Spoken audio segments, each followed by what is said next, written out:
Nasunog ang isang abandonadong ferry na nakadaong sa isang creek sa Pasay City. Muntik pang masunog ang barracks ng construction workers na malapit sa lugar.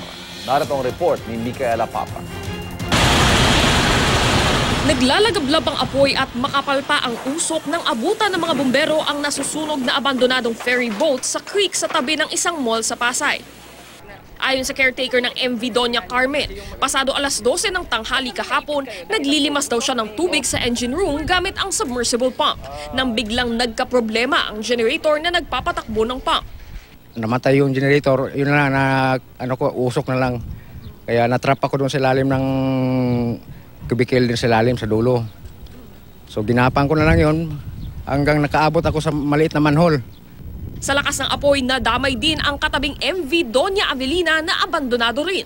Sa lakas ng hangin, halos umabot din daw ang apoy sa mga barracks ng construction workers sa katabing lote. May lumiyab sa bubong, kaya may inano naman ng bumbero, kaya lumikas kami lahat, yung mga nakatira sa barracks.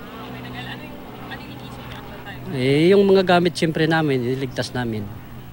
Kaya nagtakbuhan kami papunta dun sa labas. Ayon kay Philippine Coast Guard spokesperson William Arquero, nagdeklara daw ng fire out 2:30 ng hapon.